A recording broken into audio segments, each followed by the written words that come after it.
Hello, and welcome to the Go Diabetes webinar titled The Impact of Culture on Treating Your Elderly Diabetic Patients. We're glad that you're here to listen to this webinar. We are honored to have one of our lead faculty, Adrienne Mims, who you may have met in one of our Train the Trainer sessions. Dr. Mims is a family physician. She has a geriatric fellowship and then a master's in public health and epidemiology. Dr. Mims is currently the medical director for the Alliant Georgia Medical Care Foundation, which is the Georgia Quality Improvement Organization. This webinar is being recorded, and we will ask you to hold your questions until the end of the webinar. You can ask a question by using the chat function, and at the end of the presentation, I will read the questions, and that way the answers will be recorded as well. Again, thank you for participating, and Dr. Mims, please start your presentation. Thank you, Susan. It's a pleasure to be speaking with you today about culture and how it impacts your patients with diabetes. I'm going to focus my discussion on your elderly patients, primarily because I'm a geriatrician, and those people who are in family medicine often see elderly patients with diabetes. So I think that this will be very relevant for you. Our objectives for today are to understand the prevalence and impact of diabetes in specific ethnic populations. I will go through them one at a time and give you information on the prevalence and incidence of disease and the impact of that disease in those cultural aspects. That's African Americans, Hispanics, Asian Pacific Islanders, and Native Americans. I will end each section with some practical information to consider about their treatment. Let's begin. Let's start with African Americans. As you see here from the data that is divided by men and women, comparing African Americans compared to whites, there is a significantly higher rate of diagnosis of diabetes among African Americans. Looking in the far right-hand corner here that you see with my arrow, that the African Americans compared to white ratio is all over 1. If it was 1, then it would be exactly equal. When you compare the death rates per 100,000 patients in the year of 2008, we see again in the far right corner that the rate of dying from diabetes is significantly higher in African Americans compared to white, significantly higher as you see the numbers way over number 1. And for each race as I go forward, I'm going to show this particular chart so you can see the disparity in the incidence and prevalence of disease among the races. So let's talk about food, because food is an important aspect of management and control of diabetes. And when we're talking about an African American population, we're often talking about traditional foods being also termed soul foods. And these foods were originally developed in the South from people who were freed from slavery. And at that time, when they were in the South or as slaves, they had limited access to certain other types of fruits and vegetables. They made use of what was available. And so that's why they're considered more ethnic. It's also referred to a style of cooking, such as frying, boiling, or stewing of foods, whether it's meats or vegetables, starches, or even fruits. Let's look at some of those traditional foods that are commonly used in ethnic or soul food, especially fruits. Peaches. Peaches, as you know, is a fruit to eat, but we'll also use it as peach cobblers or other berries, apples, and watermelons as fruits. So they're not just used as whole, but they're used commonly in desserts. The vegetables commonly used of different types of field greens, squash, sweet potato, a lot of starchy vegetables, yams, and white potatoes. Okra is a favorite, as well as tomatoes. The dairy products that you'll find commonly used is milk, and especially buttermilk is used in baking. So these are some components that are commonly in the traditional foods. Looking at protein sources, the meats, you'll find a lot of pork. Almost any aspect of the pig will be used in these ethnic soul food dishes, from the ear to the tail to the intestines called chitterlings. Chicken, fish, and a common fish are catfish or crawfish. Black-eyed peas, red beans, and peanuts are commonly used in dishes. Grains, we see listed here, starches per se, dairy we talked about before, and I want to focus really on the fats, because the fats are what is used for the frying a lot of the meats and some of the starches. And so if you cooked some bacon, for instance, you'll have some drippings, or if you fried some other meats, you may have some drippings from the cooked meat, and that is used to season and then also cook other foods. So you can see the components of the diet is heavily laden in a lot of carbohydrates and fats that would be traditionally in the African American soul food traditionally. So when we're trying to make some strategies for culturally appropriate recommendations for the diet in your African Americans, kind of think about the types of foods that may be involved, and you may want to ask which are those common food groups. And if they describe the ones that I mentioned, be aware that it's not uncommon that that is how they're cooked. And so as you're making recommendations for healthy food choices, you want to gear toward more low-fat foods, because there's high concentration of animal fats in the foods and how they're cooked. You want to make recommendations for complex carbohydrates and fresh fruits, as opposed to those who are sugary, sweetened, and preserved that way.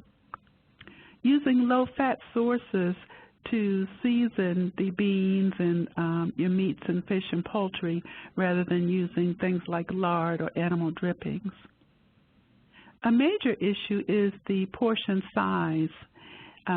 We want to make sure that we're using a 9-inch plate, and that we use food replicas or other models to show what an appropriate serving size. Time and again, as I do this teaching among my diabetic patients and African American populations in general, it's very astonishing to the patient what an actual serving size actually is. And I think that it's helpful to really show that with pictures, if not food models. As we go forward, I think that it is important to know that these traditional foods, whether sweet potato pie or collard greens, they can be modified to healthier versions of those soul food by reducing the fat. So just as one example, if we're talking about cooking some collard greens, what are they using to season it with? If they tell you ham hock, which has a lot of fat in it, they may consider using more herbs and spices instead, especially looking at the calories and the sodium that will be involved, especially if you're using a lot of salt in the cooking. You can make recommendations to reduce the fat content by not frying in lard, but instead using other methods for frying, such as nonstick pans, oven frying, or grilling. Those make a really tasty meal and can make a big difference. Now let us turn to the Hispanic American population. As I said before, I will be showing you the graph looking at the prevalence of the disease compared to Caucasians.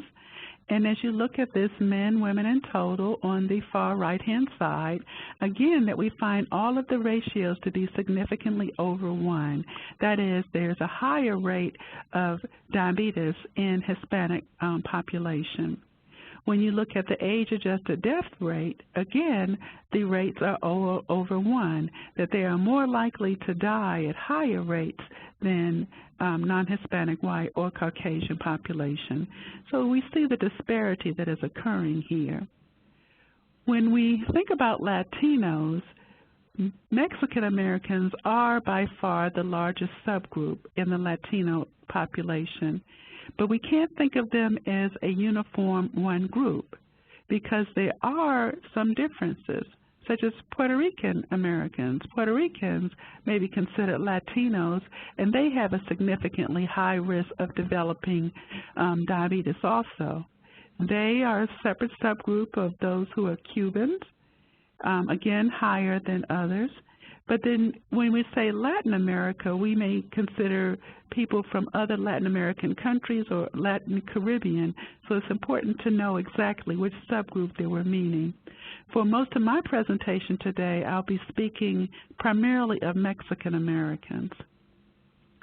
So I'd like to give you a little background on the history of Mexican Americans, and I think this is particularly important to understand their background of their culture when you're dealing with them. So I do have some information on this slide and the following one that I'm going to read verbatim for this transcript. So today's cohort of older Americans from Mexican ancestry is extremely heterogeneous, as I mentioned before. Since much of western U.S. was originally part of Mexico, some families have resided there longer than those people from European ancestry. They were already there before it became the part of the United States. Immigration has continued both formally and informally since the annexation of those western territories in the mid-1800s, and there have been periods of mass immigration of people from Mexico into U.S., especially during the crisis of the Mexican Revolutionary War in the early 1900s. Therefore, we have had different groups of Mexican Americans coming to the United States, some due to forced reparation and some due to needing jobs from the Great Depression, and some often leaving their family. Not only do we see Mexican Americans involved in the agricultural industry, but we'll also see them in other industrial areas in the United States, and not just in the South, but throughout the United States. As a continuation, the large majority of the Mexican American population really do live in cities. There are a significant growing number of middle-class professionals and technical employees, and there are very strong ties that they keep with their elders, living close to their children and sometimes living in the same multi-generational household and still primarily Spanish-speaking. Although the elder Mexican American and their children may be comfortable in English, they're not really acculturated into the larger community and may prefer to speak Spanish and maintain some of their traditional cultures. So let's talk about some of the common experiences of Mexican American elders. Think about them, that person who you're seeing who is Mexican American descent. And as a child, they were probably working with their families in the fields as a migrant worker. And they may have stayed in labor camps that were crowded with very little running water, no electricity, and no access to schools, so their education levels may be low. Some may have attended schools, but were punished because they spoke Spanish, and that would have occurred even among their peers when they were outside of the academic setting. There were large numbers of Mexican Americans in World War II. The Chicano movement of the 1970s, increased civil rights, and the Cesar Chavez United Farm Workers movement occurred to make more visibility and respect for the Hispanic population. And there have been other various anti-immigration movements, welfare reform, and other immigration reform settlement that occurs even into today. There was a major legislation after 1965 that allowed the elders to immigrate as followers of their children into the United States. And so we see larger groups of elder Mexican Americans that only came in at that time. Now, when we look at Hispanic Americans with health care, that's a different issue. And let's focus on some of those areas. Many of them have had very little access to health care and no access to education, as I had described. And so when they're first coming to you into the healthcare setting, they may prefer to use primarily Spanish because that's what they've used all their life. And when you're now talking about a new culture of healthcare, a new disease, diabetes, let's kind of put it within the Spanish language. Many of them are traditionally Catholic. There are some who are Protestant, and they have certain expectations for their family services as opposed to being cared for in multi-generational homes as opposed to going into long-term care settings. So if some of your Hispanic elders are in long-term care, that's a really drastically different cultural environment for them too when you're trying to manage their diabetes and controlling their diet. So let's talk about what's appropriate for assessment of Hispanic elders. When you are doing your laboratory test, it's important that you're explaining everything that you're doing and taking a complete history, preferably through a translator, because we want to make sure that they understand everything that you're saying, and that translator should not be a family member. It's also important that you try to elicit from them what their cultural values are as a Mexican American. There is one term called personalismo, or it's really personal relationships rather than impersonal relationships, and it's showing respect to older people. And this is a very important tradition in a Mexican society.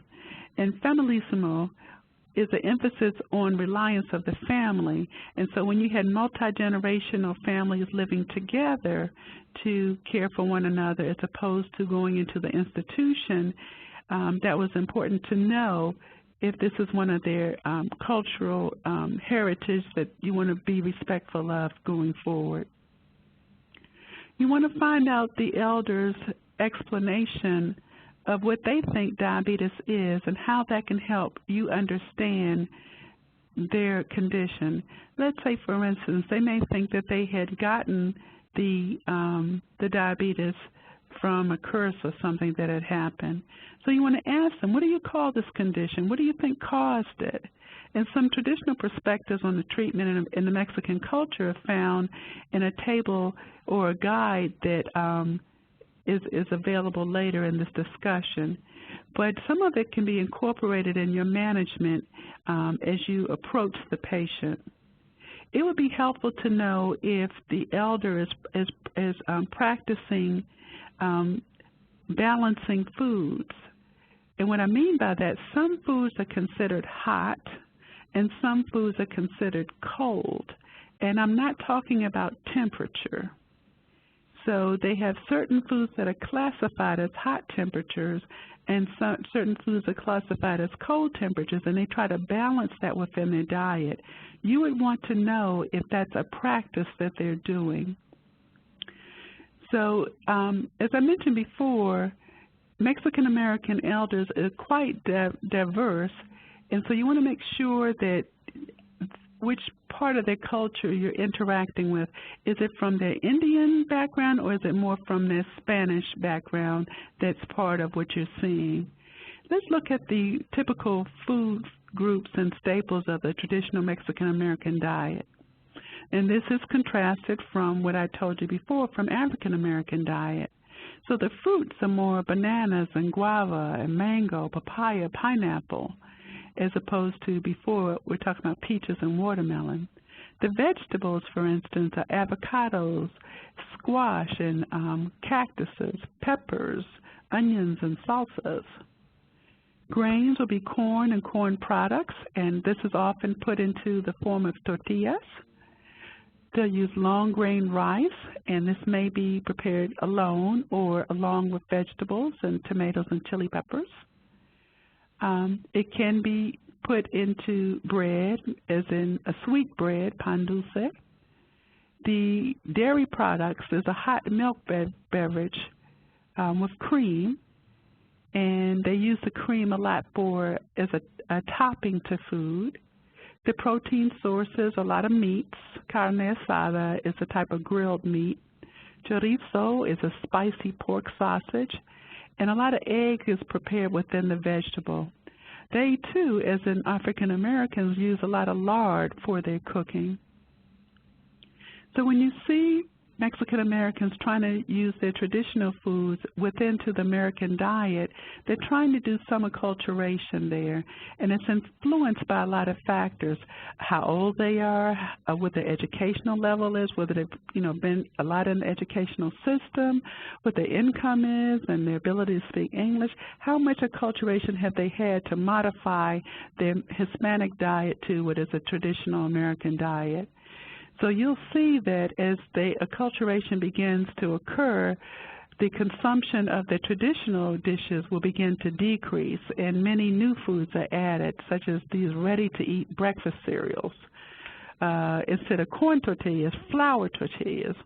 Instead of long grain rice, it's that plain cooked rice or white rice. And that will have an impact on the nutritional content. You'll begin to see things like ice cream and cookies and mayonnaise and fruit-flavored fruit drinks that we have as a challenge within the American diet.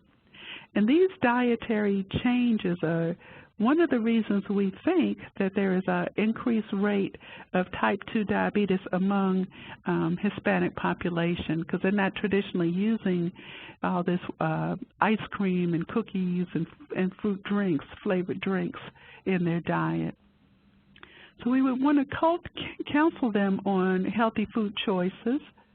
Number one, low in fat. Number two, increasing complex carbohydrates in terms of their fruits and vegetables, and lowering the fat in their protein sources, remembering that beans along with rice is a protein source combined. You do want them to be able to have their healthy traditional foods, because the corn tortilla, for instance, is more healthier than the flour, and the long grain rice is more healthier than just a plain white rice. Again, as within the other populations we mentioned, African Americans, teaching portion control by using food replicas is very helpful, and recommending how they can reformulate some of the traditional dishes to be more low-fat cooking methods, grilling, the roasting, and baking, as opposed to just frying. Using a small amount of cooking oil or vegetable oil instead of lard when they're frying. And this is often accomplished quite well when you do it in a classroom setting as opposed to handing out educational literature, given that there may be some challenges with educational levels. Now let's shift to the Asian Pacific Islanders group. We're using a similar chart here, looking at the percentages of men and women diagnosed with diabetes here. Though I don't have it compared against Caucasians, this time I have it compared to the general population. And what we see here is that the Asian Pacific Islanders are slightly higher than the general population, but if you break it down into some of the subgroups, as the Cambodians or Vietnamese is actually lower. They have lower rates of diabetes for both men and women in both of the time frames that we're talking about. When we're continuing discussion here, although there are many subgroups of Asian Pacific Islanders, most of my discussion today is going to be about Chinese Americans, since they are the largest subgroup of Asian Americans in the United States at this time. Now, their acculturation, similar to Hispanic American acculturation, varies from the U.S. culture based on their level of interaction over time, and that level of interaction is heavily influenced by their income, by the amount of education in English that they have received in the United States, what their religion is, if they are Catholic, or they may have more acculturation versus if they're of a Buddhist or other Asian culture religion. They may not have as much cultural acculturation. And it also depends on their living arrangements. If they're living more in a Asian community or a Chinatown, for instance, there's less opportunity to go to acculturation, and less of that may have occurred. Looking at some of the historical influences in their race, there was significant discrimination occurred in two major time periods, the late 1800s and the early 1900s. There was something called the Chinese Exclusion Act, and it heavily divided families. There was another time period after World War II where you had people who had were in the United States and were pulled out into concentration camps because of concerns about the war.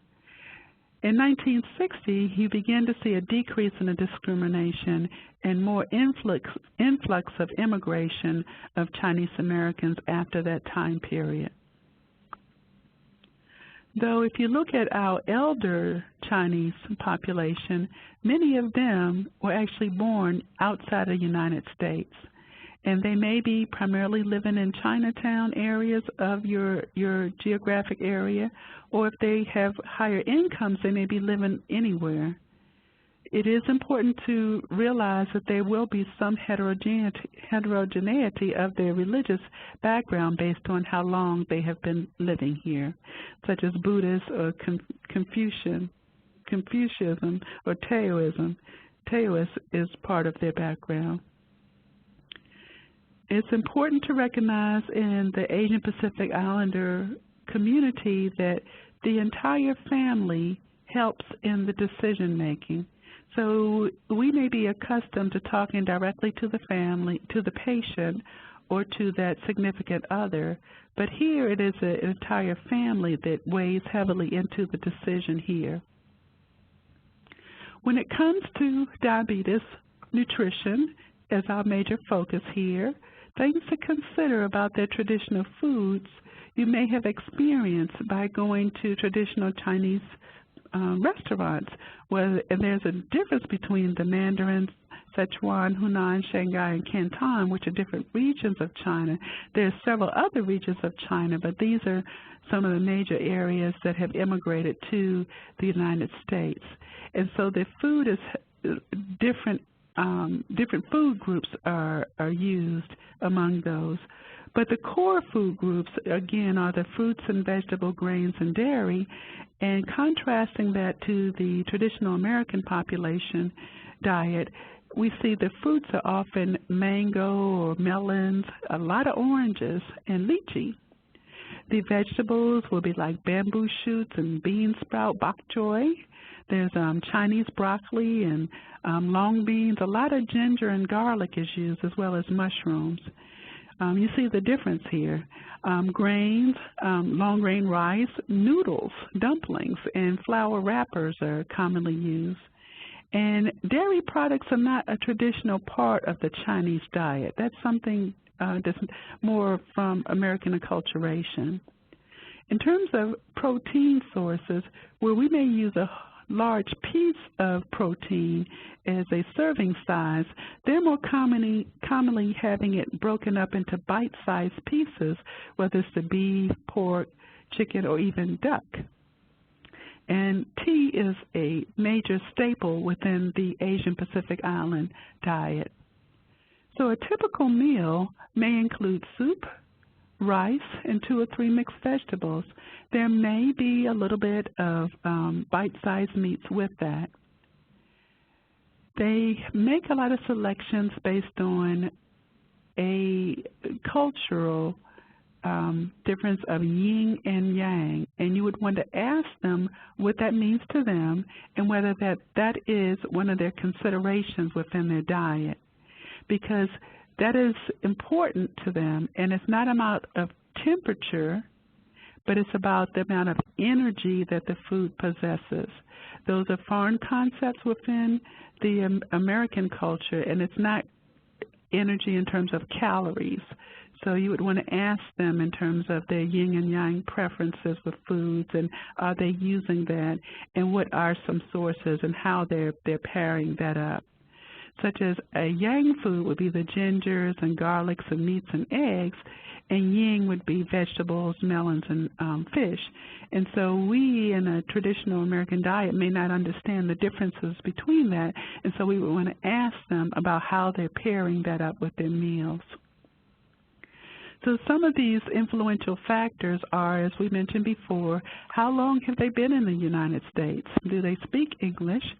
Were they educated within the U.S. educational system? How available are some foods? If they're living in certain small geographical areas and they don't have access to their traditional foods, have they eliminated certain food groups out of their diet? What is the quality of the foods that they do have access to when they don't have access to their traditional ones? And how costly are their traditional foods that they would like to have? Breakfast choices are most evident of acculturation within Asian Pacific Islanders.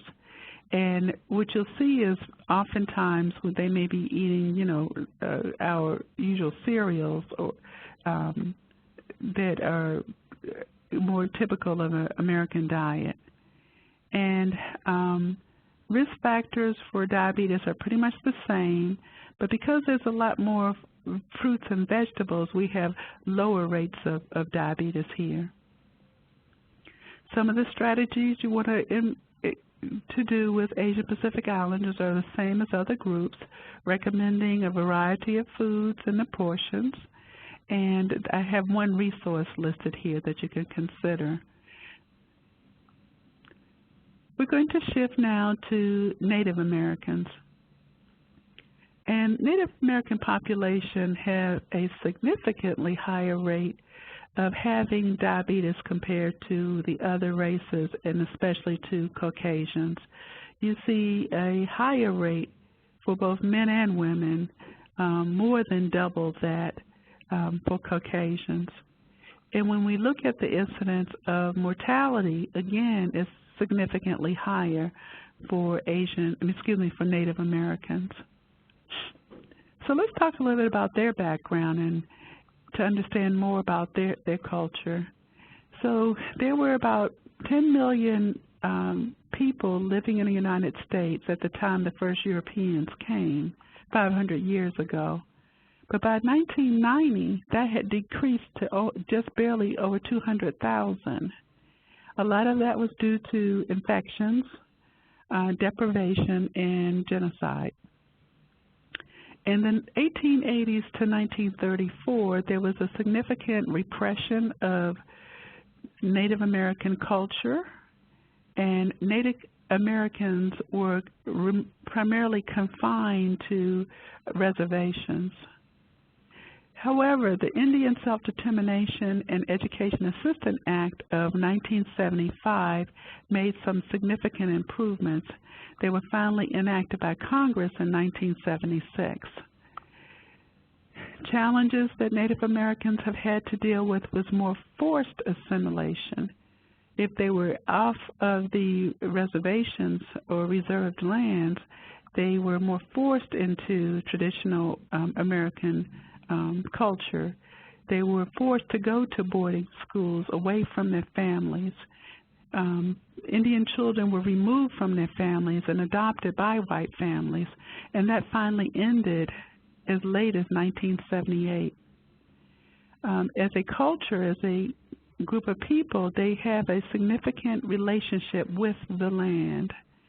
And because of respect for their culture, more recently the federal government has developed more of a autonomy for Native Americans, and they have a unique relationship with the federal government. There were many relocation programs in the 1950s related to Native Americans. I think what we should understand about the elderly Native American is that they did not immigrate from another country. They were always here. Although they have health care, many Native Americans no longer reside in tribal areas, and so their health care is going to be paid for and you may see them within other systems. Because of their relationship with the federal government, their health care, education, and social programs will be covered in perpetuity based on the land that was given up to the United States. Native Americans maintain a very strong tribal affiliation and relationship with themselves as they relate to the federal government. And sometimes health care services, whether you work within the federal government or not, may be looked more on as a traditional establishment. So let's talk about access to health care. So because of the historic relationship between tribal nations and the federal government, there is some perception of and reaction to a hostile environment when it comes to their accessing care with you if you're not necessarily in one of the tribal centers. There may be some hostility toward the healthcare environment, even receiving a diagnosis of diabetes. There's some challenges with coping with depression and accepting that memory loss is an issue for seniors. There's a very complex healthcare system that they are dealing with because of their relationship with the federal government. They also have Medicare and Medicaid, but there is a separate Indian Health Service where they can receive care that is not well disseminated throughout the United States, given that many Native Americans are not confined to tribal areas. The tribal services may be contracted by other groups, and Veterans Affairs Administration may be also providing some services. And as I said before, 62% of Native Americans do not live on reservations, so they are more likely to be in urban areas or other areas where you'll encounter them. And it's important to look at ethnicity because sometimes you may not be able to tell a person's ethnicity just by looking at them. We are expecting that the number of older Native Americans is going to double by 2020, and most of them will be within urban areas. There are 28 programs for Native Americans in urban areas, but you know we have far more urban areas than that, so you may encounter Native Americans in almost any healthcare system. So let's talk about some cultural appropriate management of diabetes. Medications, for instance, men were more likely to receive oral medications than insulin. Fewer people receive both medication and insulin, according to some studies of Native Americans. We have found that elderly Native Americans are resistant to self-monitoring of their glucose, and sometimes this is due to poor vision and sensory of their dexterity. When we're thinking about health promotion and health education, we want to use a certain model as we approach them. We as clinicians often come from a disease model. You have this disease, and so we need to modify things in your life. It would be a better approach in this population to talk about health promotion, and that we are very careful about cultural relevance when we're approaching education with them. It's helpful to use peers who have diabetes to provide the education, especially for wellness or physical fitness, weight loss, especially when we're talking about modifying cooking and how to approach self-management.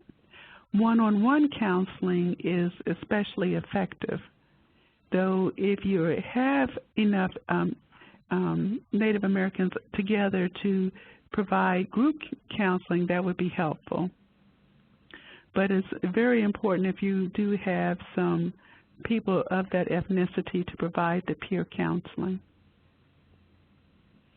When we look at some information that we have gained from interviewing Native American people, they use the term diabetes as a white man's disease. And it's brought on by foods that are eaten, especially foods that are provided on reservations. Also, they look at, they use a term of a big belly society, and that's when a person has lower activity, and this is another thing that has occurred more commonly from living on a reservation, that you're eating different foods and you're less physically active, so you're becoming this body habitus of a person who's most likely to develop diabetes, and so it's more of the white man's disease. So when we're approaching Native Americans or American Indians who have diabetes, we want to keep in mind that they feel that this is a disease that is being put upon them from having to be in a reserved area, using foods that they were not more accustomed to, and not maintaining their prior level of physical fitness, and understanding that that's the mentality that they will resent having that diagnosis, so we want to take a wellness approach instead. It's important to understand that we're not talking about a cure from diabetes. We're really talking about healing, and healing is more in the mind by having control and having faith in God and having a religious acceptance of having diabetes. And sometimes you may see that they'll have a coping strategy of denial. And understanding that these are perspectives that you will be experiencing when you're dealing with the American Indians or Native Americans, it's important to realize that you'll come across all of this. So when you're getting groups together, it's helpful to help them understand that other people are going through the same thing. And say, for example, when you get a group of them together, do it in small groups, like 6 to 8 people, when you're doing the education. And some people are dealing with diabetes, and this is how they're doing it, and as opposed to talking about the individual by themselves, so they realize that there is support there.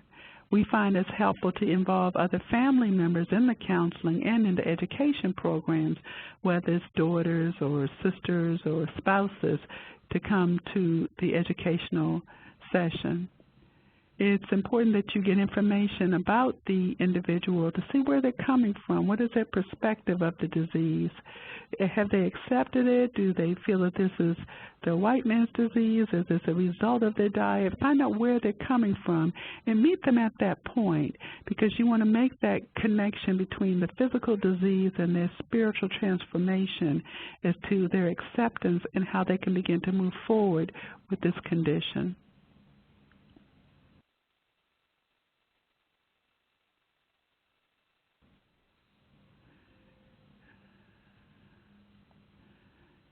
What I have now is some very good resources I'd like to share with you.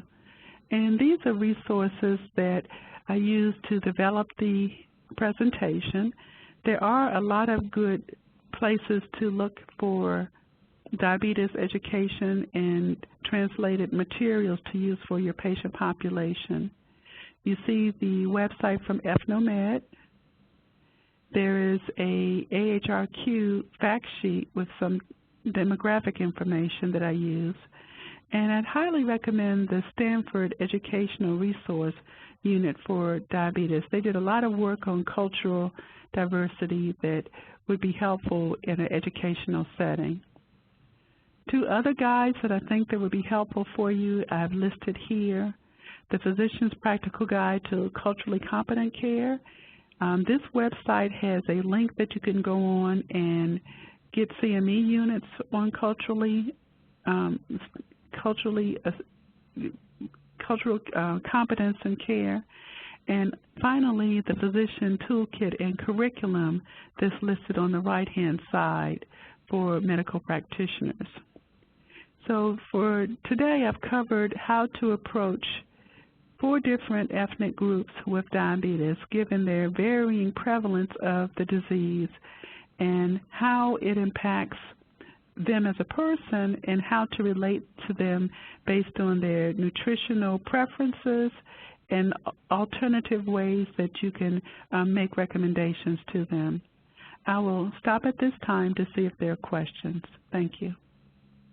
Thank you, Dr. Mims. Wow, that's a phenomenal amount of information, and it's wonderful that you've added these resources at the end of the slide. And I think what we'll do is go ahead and pull those out and post them on the Go Diabetes website for people to get to, because this is a lot to take in, and it's wonderful to have this information. And again, because this webinar is being recorded, if we have anyone with questions, we'll ask you at this point in time to use the chat function, and I will read those questions as they come up, and Dr. Mims will respond to those questions. And while that's happening, I again remind you that the Go Diabetes website address is www.godiabetes.org, and this webinar is recorded, and you are certainly encouraged and welcome to use it in any way that you find helpful.